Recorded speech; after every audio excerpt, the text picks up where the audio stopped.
राधे राधे कृष्ण कन्हैया गोपाल प्यारो मुरली बजैया। जय श्री राधे, जय श्री राधे। हमको क्या करना है, क्या करना चाहिए, ये किसी दूसरे से मत पूछो। भगवान ने कहा मना पूतम समाचरित, अपने पवित्र मन से पूछो। पवित्र मन माने अहंकार से रहित, अहंकार विमूढ़ात्मा करता हम इति मन्यते।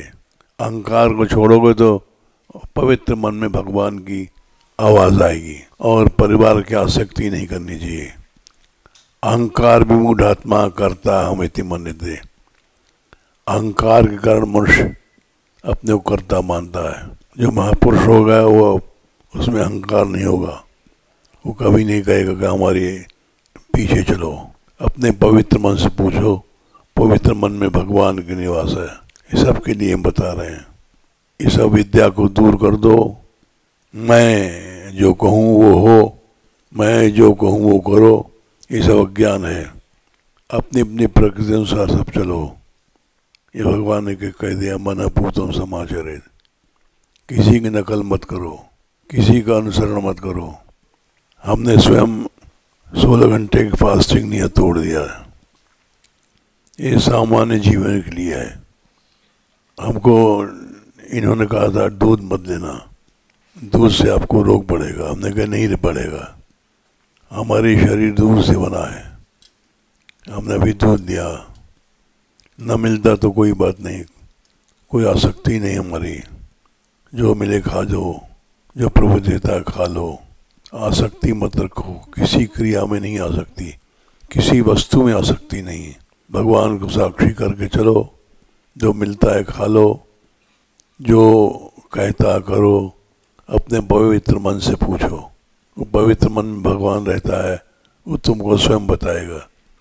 किसी की नकल मत करो, अपने पवित्र मन से पूछो।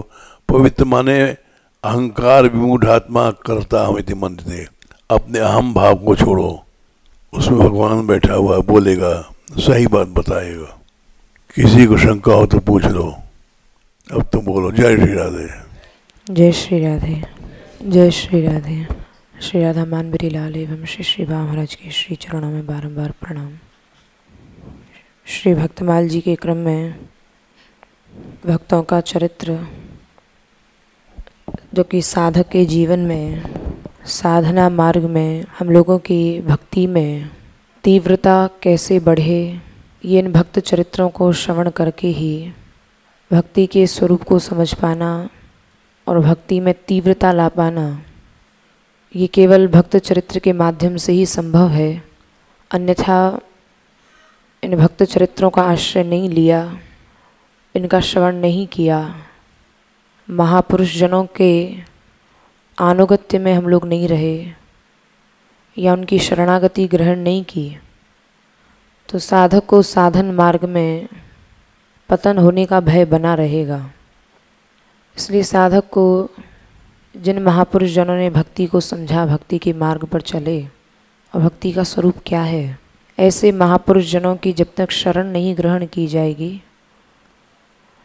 तब तक जो वेदों में कहा है ना, क्षुरस्य धारा दुर्गम पतस्तत कवयो वदंती, ये भक्ति मार्ग, साधन का मार्ग, भगवत प्राप्ति का मार्ग जैसे छुरे की तीक्ष्ण धार पर, कोई छुरा है बहुत पैना है और उस पैनी धार पर कोई कहे चलो, तो क्या ऐसा संभव हो सकता है कि उस छुरे की तीक्ष्ण धार पर चलने के बाद पैर कटे ना।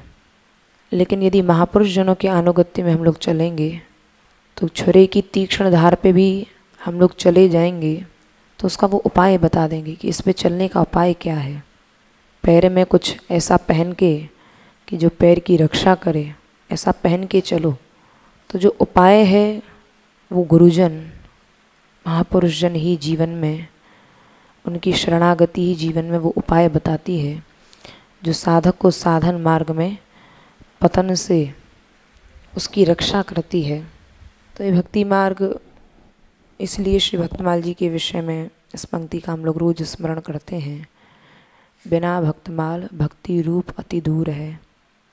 ये बात यथार्थ सत्य दिखाई पड़ती है।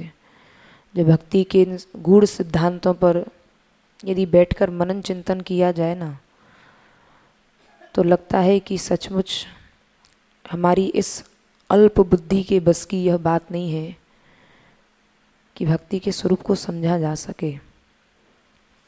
बस हमारे गुरुजन महापुरुषजन जिस मार्ग को दिखाते जा रहे हैं, महाभारत का वाक्य है, महाजनो येन गतः स पंथः। महापुरुषजन जिस मार्ग पर चलते जा रहे हैं, बस उस पंथ का, उस रास्ते का अनुसरण करते चलो। जहाँ अपनी बुद्धि लड़ाने की प्रयास किया, दुस्साहस किया, जहाँ अपना मन मस्तिष्क या अपने साधन का बल या अपना बल, किसी भी प्रकार का अन्य किसी भी बल की आश्रय लिया तो पतन निश्चित है। महाजनो ये न गतः स पंथा। महापुरुषजन जिस मार्ग पर चलते गए हैं, बस पीछे पीछे उसी मार्ग का अनुसरण करते रहो तो सुरक्षित रहोगे। अन्यथा बचना या अन्य कोई बचा पाए, ये बहुत असंभव सी बात है। क्योंकि धर्म का अर्थ और धर्म का स्वरूप गुहा में अर्थात गुफा में छुपा हुआ है। इसका निष्कर्ष निकाल पाना ये हम लोगों के बस की बात नहीं है। तो महाजनों ये न गतः संपंथ, इस पंक्ति का चरितार्थ स्वरूप है श्री भक्तमाल जी। भक्तजन महापुरुषजन किस पंथ से गए हैं, किस मार्ग का उन्होंने अनुसरण किया है, ये श्री नाभाजी महाराज ने श्री भक्तमाल जी के माध्यम से स्मरण किया है। हम लोगों के मध्य में श्री भक्तमाल जैसे ग्रंथ को भक्तों के लिए, वैष्णवों के लिए, एक साधक के लिए एक दर्पण की भांति ये हम लोगों के जीवन में है। तो श्री भक्तमाल जी के क्रम में जो भक्तों के चरित्र चल रहे हैं, कल श्री नंददास जी का चरित्र हम लोगों ने सुना। ये नंददास जी दूसरे थे, जो अष्टछाप के महाकवि हुए हैं वो नंददास जी दूसरे हैं। एक ही नाम के कई भक्त होते हैं। ये नंददास जी थे जो बरेली के पास, जिनका हवेली नाम का गांव था। आज उसी क्रम में श्री यहाँ नाभाजी महाराज ने जिन भक्तों के चरित्र का स्मरण इस छंद में किया है, 5 भक्तों के चरित्रों का स्मरण किया है। बच्छ हरण पाछे विदित, सुनो संत अचरज भयो। इस छप्पे में सबसे पहले श्री नाभाजी ने श्री जसू स्वामी जी के चरित्र का स्मरण किया है। नामा जो नंददास मुई एक बच्ची जिवाई। फिर श्री नामदेव जी महाराज के चरित्र का स्मरण करते हुए नंददास जी के चरित्र का स्मरण किया है। अम्ब अल्ल को नई प्रसिद्ध जग गाथा गाई। और इस छंद में आगे श्री नाभाजी महाराज ने श्री अल्ल जी महाराज के चरित्र का स्मरण किया है। ये वो परम पवित्र चरित्र हैं जिन चरित्रों का, जिन जैसे भक्तों के चरित्र भगवान भक्त जन जैसे भगवान के चरित्र को गाते हैं, वैसे ही भगवान भी भक्तों के चरित्र का स्मरण करते हैं, गाथा गाते हैं। क्योंकि भक्त भगवान का यश गाता है। भक्त वही है जिसका कृष्ण चर्चा में, कृष्ण कीर्तन में जिसका समय व्यतीत हो, वही कृष्ण भक्त है। लेकिन आगे हम लोग ऐसे ऐसे भक्तों के भी चरित्र का नाभाजी ने स्मरण किया है जो प्रकट रूप से, साक्षात रूप से देखने में लगता था कि वो परम नास्तिक हैं। अंतर्निष्ठ भक्ति की हम लोग आगे चर्चा सुनेंगे। बाहर से, बाह्य उनकी क्रिया से देखने में लगता था कि परम नास्तिक कोटि के राजा हैं, लेकिन उनकी आंतरिक भक्ति की स्थिति कितनी ऊंची थी, इसका स्मरण भी श्री नाभाजी महाराज ने किया है। तो जिनका अहरनिश चिंतन चाहे मानसिक रूप से हो, शारीरिक रूप से हो, वाचिक रूप से हो, कृष्ण चर्चा में ही जाए, वही परम कृष्ण भक्त है। और भक्त का लक्षण क्या है, जिसको गोसाई तुलसीदास जी ने रामचरितमानस में लिखा है। जिनके श्रवण समुद्र समाना, कथा तुम्हारी सुभग सर नाना, भरही निरंतर हो ही न पूरे। ये एक पंक्ति में गोस्वामी जी ने भक्त के स्वरूप का वर्णन किया। जिनके श्रवण समुद्र समाना, जिनके श्रवण अर्थात जो सुनने की क्षमता है, जो श्रवण इंद्रिय है, हमारी जो इंद्रियां हैं, हमारी प्रत्येक इंद्रिय से चेष्टा श्री भगवान के लिए हो। लेकिन जो श्रवण इंद्रिय है, जिनके श्रवण समुद्र समाना, समुद्र के समान है, समुद्र के समान कहने का तात्पर्य, समुद्र के समान कहने का यहाँ भाव है भरही निरंतर हो ही न पूरे।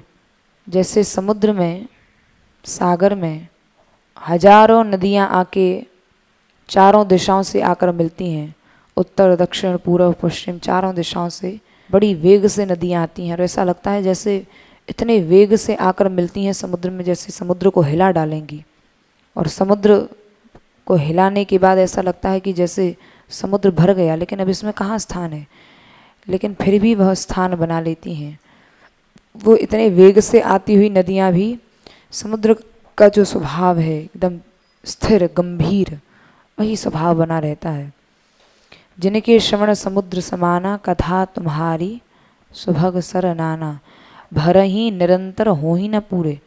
क्या कभी ऐसा लगता है कि समुद्र भर गया, अब ओवरफ्लो हो रहा है, अब नदियाँ ना आए?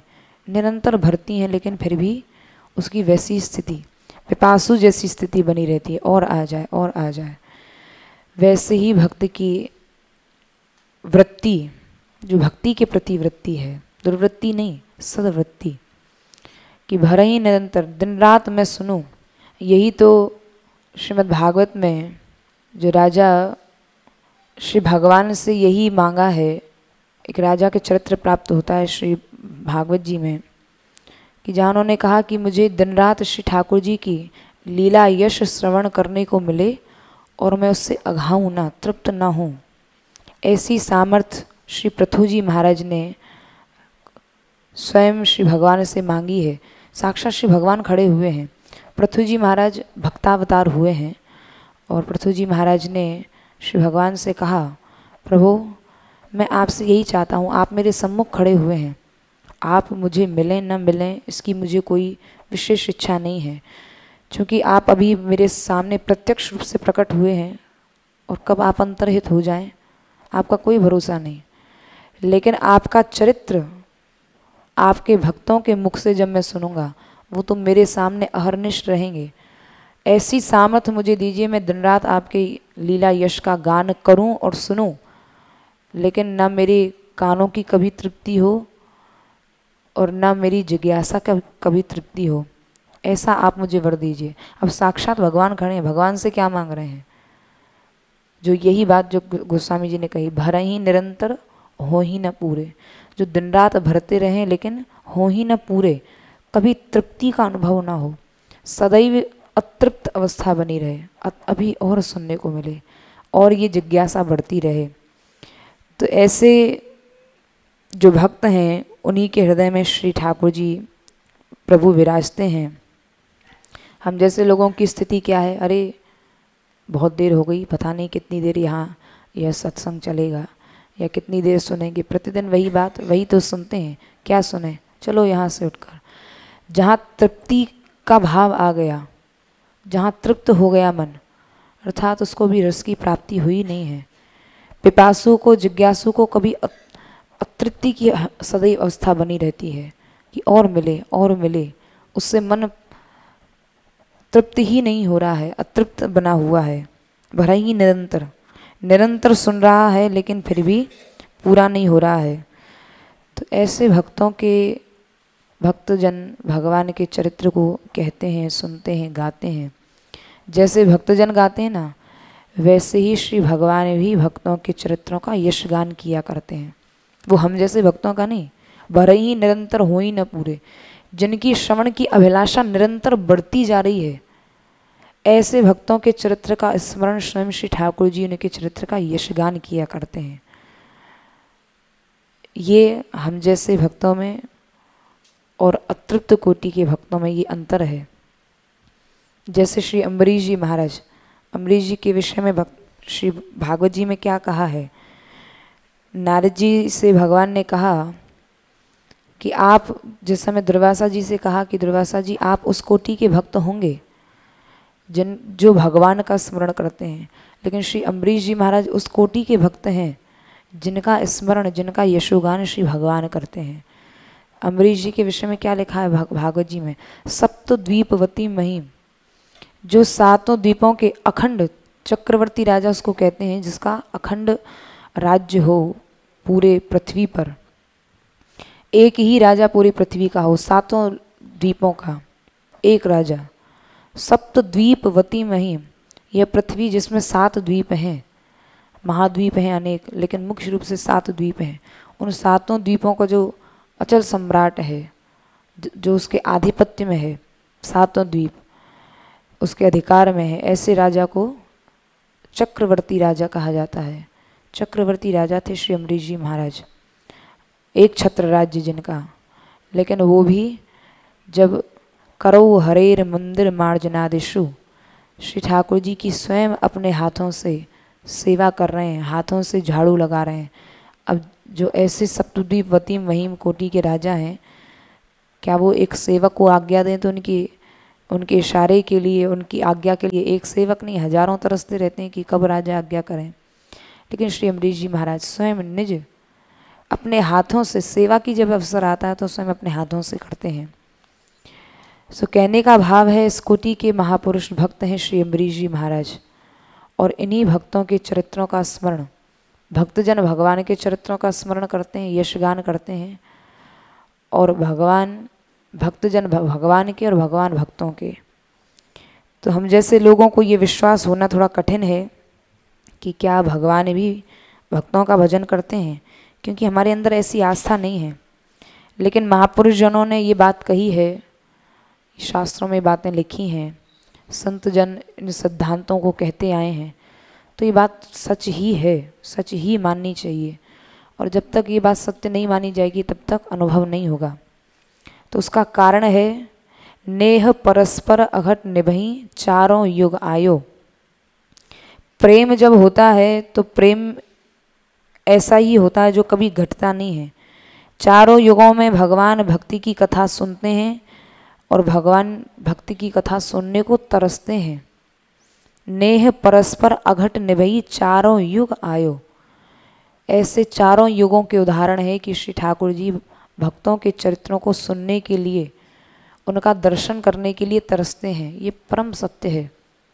इसका उदाहरण है श्री ध्रुव जी का चरित्र, जो श्री ध्रुव जी महाराज ने,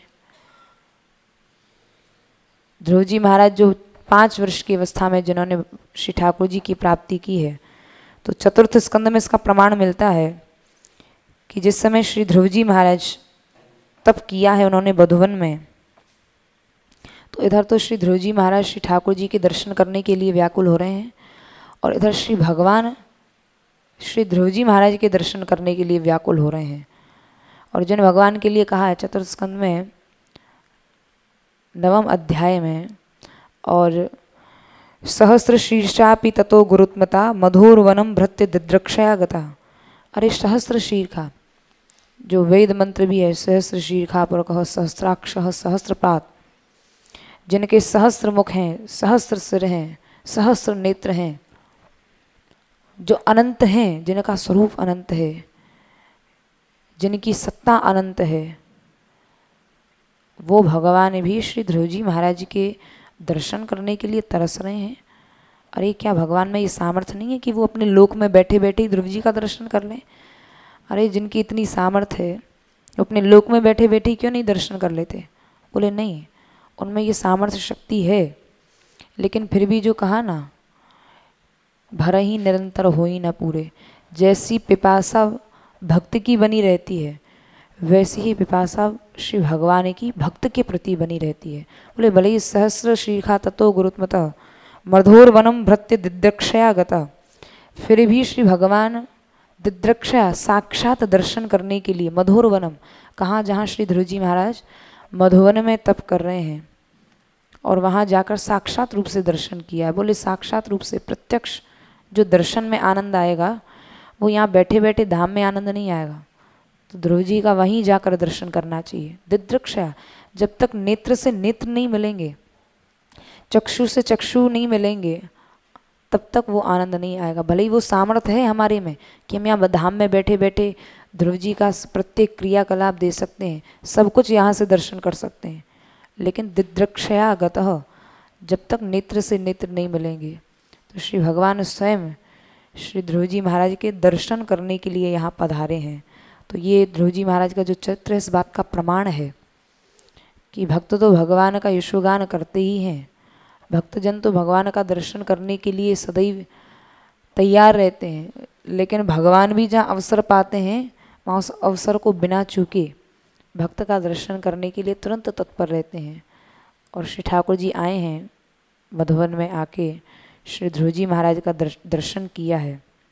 जब तक प्रत्यक्ष दर्शन नहीं कर लेते तब तक उनको चैन नहीं पड़ता है, क्योंकि जैसे श्री ठाकुर जी का जो 2 प्रकार के स्वरूप होते हैं, ऐश्वर्य में और माधुर्य में। तो माधुर्य में स्वरूप में ज़्यादा रस होता है भगवान के ऐश्वर्य की अपेक्षा, इसलिए श्री ठाकुर जी ब्रजलीला करते हैं। और ब्रजलीला में जो माधुर्य में स्वरूप है इसमें रस अधिक है, इसमें आनंद अधिक है। तो जो चतुर्भुज स्वरूप है, जो ऐश्वर्य में स्वरूप है, उसकी अपेक्षा माधुर्य में स्वरूप में श्री भगवान के ज़्यादा आनंद है। जैसे जिस समय श्री भगवान राम रूप से आए हैं, द्विभुज रूप धारण करके आए हैं, वो माधुर्य स्वरूप है। तो उस समय जब श्री भगवान गए हैं, वनवास हुआ है, और वहाँ वन में जो बड़े बड़े ऋषि मुनि हैं, ऋषि मुनि जन भी उस स्वरूप को देखकर मोहित हो गए। और वो मुनिजन कोई और नहीं, श्रुति ही मुनियों के रूप में वहाँ आई हैं।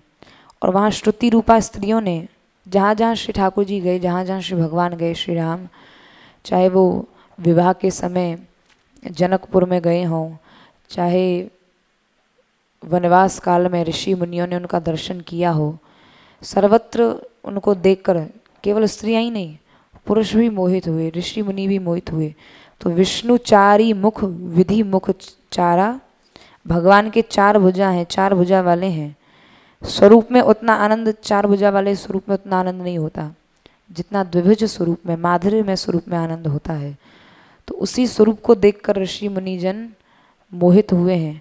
विष्णु चारी मुख विधि मुख चारा, जैसे भगवान विष्णु के 4 भुजा हैं, वैसे ब्रह्मा जी के 4 मुख हैं, लेकिन श्री भगवान के माधुर्य में द्विभुज स्वरूप में ज़्यादा आनंद है।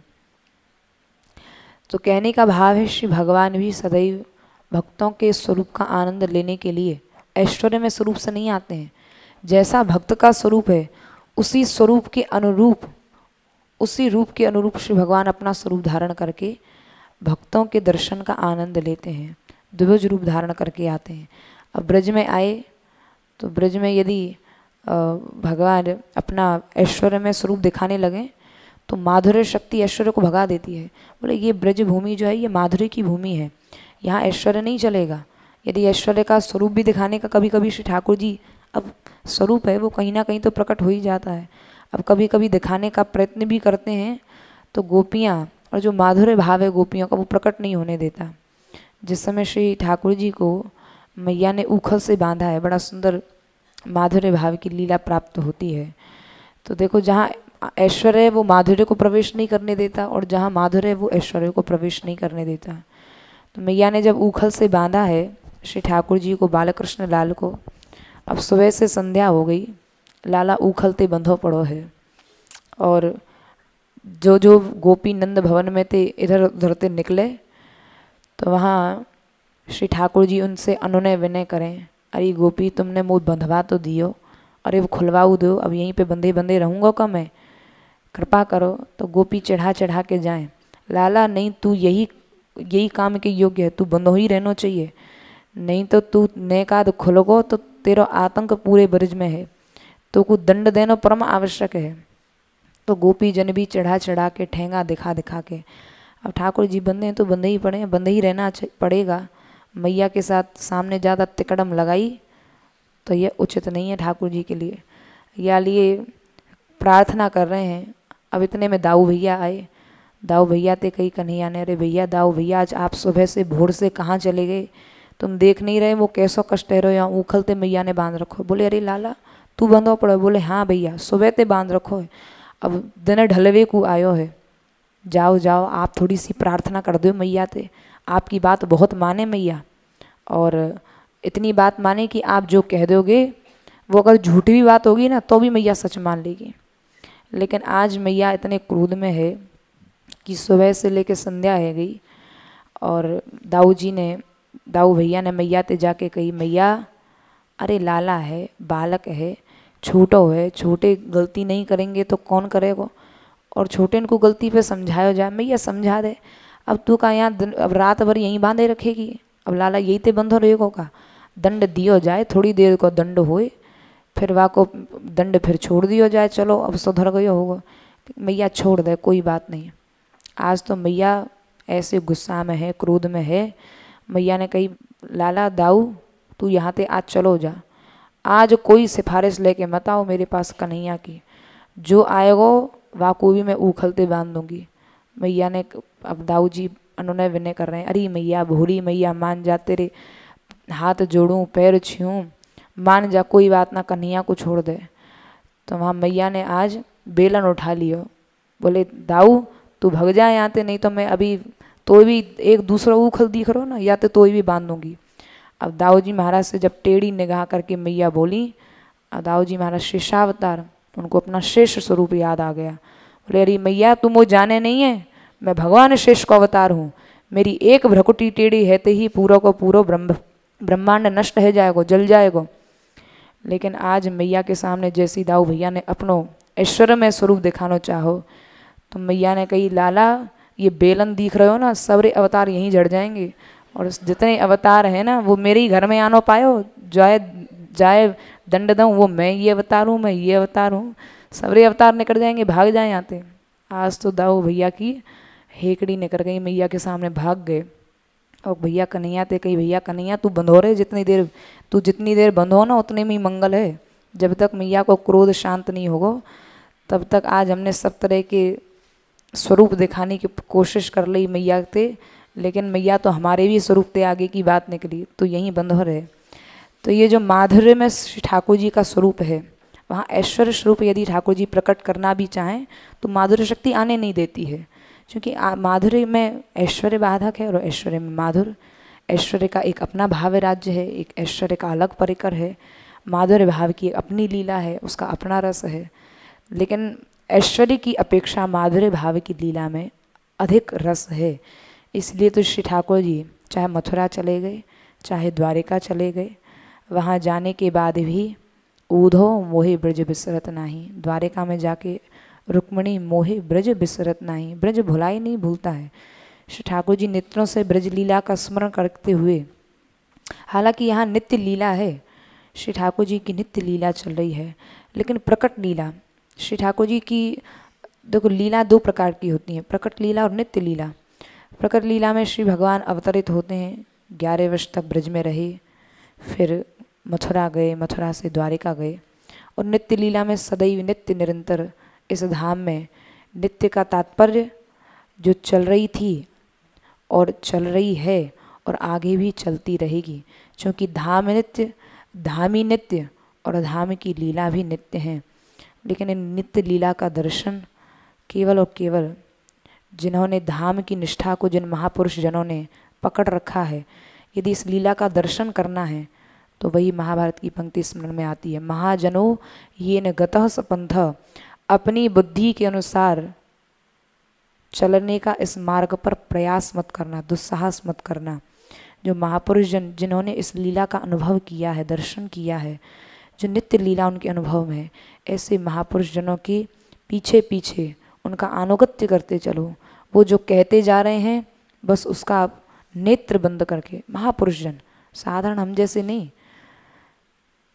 महापुरुष जनों के उस पथ पर चलते जाओगे तो भले ही हम उस लीला के वास्तव में अधिकारी नहीं हैं, ये बात यथार्थ सत्य है, न अधिकारी हैं न हो सकते हैं, लेकिन महापुरुष जनों की कृपा, कृपा में वो शक्ति है।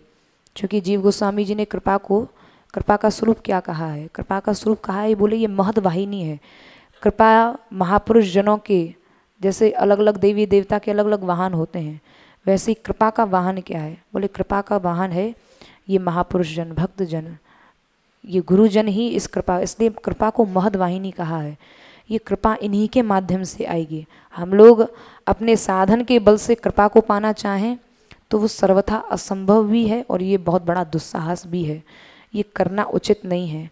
तो ये कृपा का ही एकमात्र आश्रय लेते हुए इस मार्ग पर चला जाएगा और महापुरुष जनों का हम लोग पीछे पीछे पूर्ण शरणागत भाव से उनके पीछे पीछे चलते जाएंगे तो इस रस की, भक्ति का स्वरूप, ब्रज का स्वरूप, भक्ति की महिमा, ब्रज रस, नाम रस, धाम रस, लीला रस, ये जितने रसों का अनुभव यदि करना चाहते हैं तो वो इन्हीं की शरण में रहने से होगा, स्वतंत्र रूप से नहीं हो सकता है। तो इसलिए श्री भगवान भी स्वयं, कहने का भाव है, प्रसंग चल रहा था कि जैसे भक्तजन भगवान की लीला का गान करते हैं वैसे ही भगवान भी भक्तों के लीला का सदैव गान करते हैं और उनके उस स्वरूप का दर्शन करने के लिए श्री भगवान नित्य धाम तक को भी छोड़कर आते हैं। इसका प्रमाण है श्री ध्रुव जी महाराज का चरित्र। तो जो भक्तमाल जी में चरित्र चल रहा है और इसी क्रम में श्री अल्ल जी महाराज के चरित्र का आगे स्मरण श्री नाभाजी महाराज ने किया है। थोड़ा सा अंश इनके चरित्र का हम लोग सुनेंगे। चले जात अल्ल मग लाग बाग दीठ पर्यो, करी अनुराग हरि सेवा विस्तारिये, पकी रहे आम मांगे माली पास भोग लिए, कहो लीजे कही झुकी आई सब डारिये। श्री अल्ल जी ये स्वामी श्री अनंतानंद जी के शिष्य हुए हैं। स्वामी श्री अनंतानंद जी जिनका हम लोग पूर्व में चरित्र सुन चुके हैं, आप साक्षात श्री ब्रह्मा जी महाराज के अवतार ही श्री अनंतानंद जी के रूप में इस धराधाम पर हुए हैं और आपके अनेक शिष्य हुए, जिनमें से श्री अल्ल जी महाराज भी प्रमुख शिष्य हुए हैं, जिनके विषय में लिखा है अनंतानंद जी इनके कितने शिष्य हुए।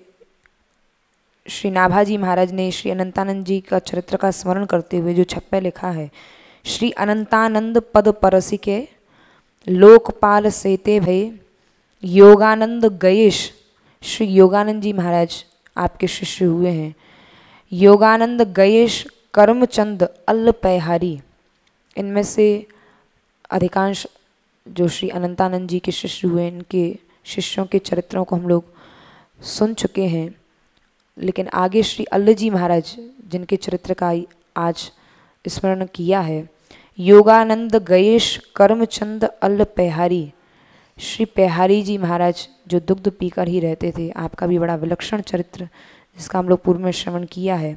सारी रामदास श्री रंग अवधि गुण महिमा भारी, तिनके नरहरि उदित। श्री नरहरिदास जी भी आपके ही शिष्य हुए। तिनके नरहरि उदित मुदित मेहा मंगलतन, रघुवर यदवर गाय विमल कीरति संचोधन।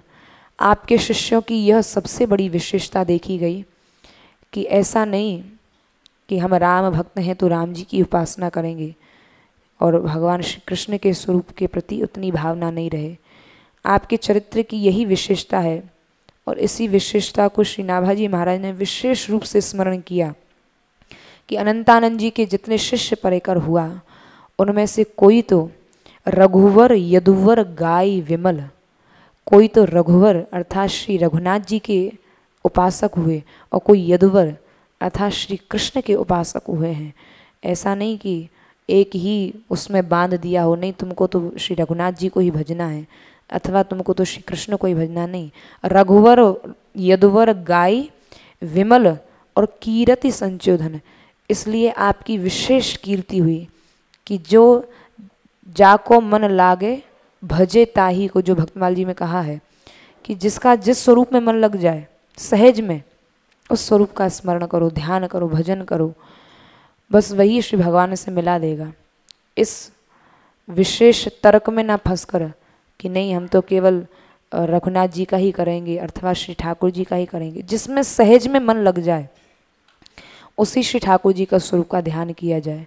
तो ऐसे रघुवर यदुवर गाय विमल कीरति संचोधन, हरि भक्ति सिंधु वेला रचे, पानी पद्मजा सिर दिए, श्री अनंतानंद पद परसिके लोकपाल सेते भय।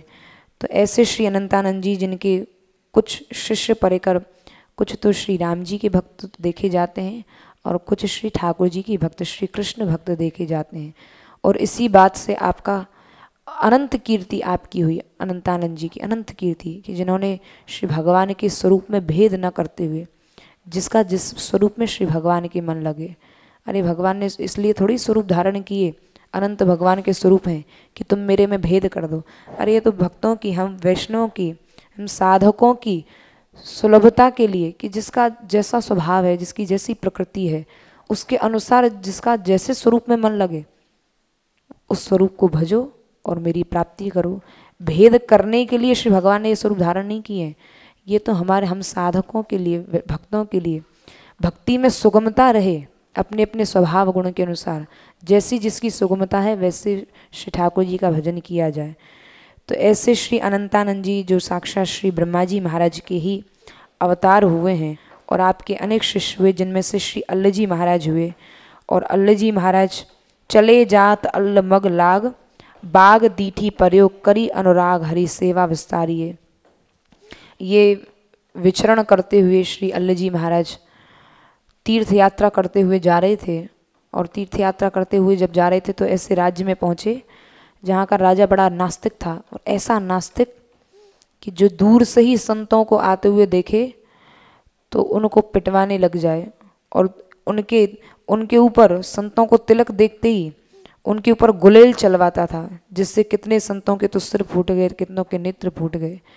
ऐसा दुष्ट राजा नास्तिक प्रकृति का। श्री अल्ल जी महाराज परम वैष्णव और श्री अनंतानंद जी के शिष्य, तो जैसे गुरु उसी कोटि के शिष्य भी होंगे।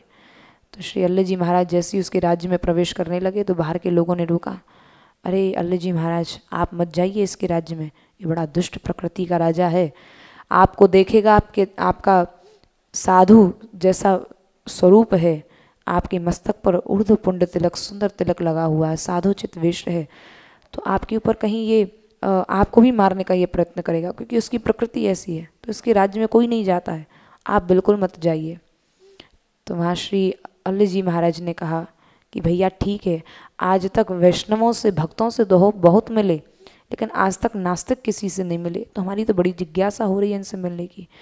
इनका तो बड़ा विचित्र स्वभाव है, यहाँ के राजा से तो अवश्य मिलना चाहिए, ये तो हमारे लिए एक बहुत बड़ी चुनौती है।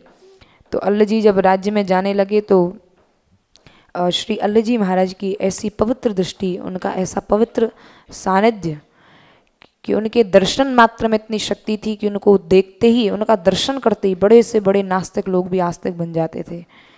तो आज मेरे मन में ऐसे नास्तिक का भी कौतूहल देखने का मन हो रहा है। अल्ल जी ने कहा मैं अवश्य जाऊंगा, आप लोग चिंता मत करिए। और ये कहकर श्री अल्ल जी उसके राज्य में गए, और वहाँ अब संत जनों का क्या है, जहाँ बढ़िया छाया मिल जाए और पानी की व्यवस्था हो, बस वहीं बैठकर उनका भजन साधन प्रारंभ हो जाता है। तो श्री अल्ल जी महाराज गए हैं, और अल्ल जी महाराज ने फिर जाके कैसे राजा के जीवन में परिवर्तन आया है, इस चरित्र का हम लोग कल श्रवण करेंगे। चले जात अल्ल मग लाग बाग दीठी पर्यो करी अनुराग हरि सेवा विस्तारिये। और वहाँ जहाँ राजा का जो बगीचा था वहाँ बैठकर श्री अल्ल जी महाराज ने श्री ठाकुर जी की सेवा का विस्तार किया है। और विस्तार करने के बाद चूँकि उनके दर्शन मात्र में इतनी शक्ति, महापुरुष जनों के में इतनी शक्ति, इतनी सामर्थ्य होती है, जो रामायण में कहा है कोई असत्य थोड़ी है, संत दर्शते पाठक टरहीं। संत के दर्शन मात्र से भगवान स्वयं कहते हैं कि अनुव्रजाम में मैं ऐसे संतों के पीछे पीछे घूमता हूँ, क्यों, मेरे चरण रज में जो शक्ति आई है वो इन संतों की चरण धूलि में स्नान करने का ही प्रताप है। तो ये महापुरुष जनों के अंदर सामर्थ्य होती है कि जो भगवान के अंदर भी पवित्रता देने की सामर्थ्य रखती है। तो एक पापी या एक नास्तिक व्यक्ति को उसका जीवन परिवर्तित हो जाए, ये कौन सी बड़ी बात है। तो इसी कोटि के वैष्णव श्री अनंतानंद जी के शिष्य श्री अल्ल जी महाराज हुए हैं, और जिनकी दर्शन से फिर राजा के जीवन में कैसे परिवर्तन आया, इसका हम लोग कल श्रवण करेंगे। जय श्री राधे। जय श्री राधे। भगवान के अनंत अवतार हैं, किंतु कृष्ण अवतार नरलीला में प्रसिद्ध हैं। राम रूप से मर्यादा स्थापित किया और कृष्ण रूप से प्रेम, किंतु इसमें भेद करने वाले अज्ञानी हैं। अनंतानंद जी के शिष्यों में कुछ राम प्रधान भये, कुछ यदुवंशी प्रधान भये, और उसी परंपरा में ले जाएंगे यदुवंशियों की प्रधानता में। इनका चरित्र आप कल सुनेंगे। जय श्री राधे।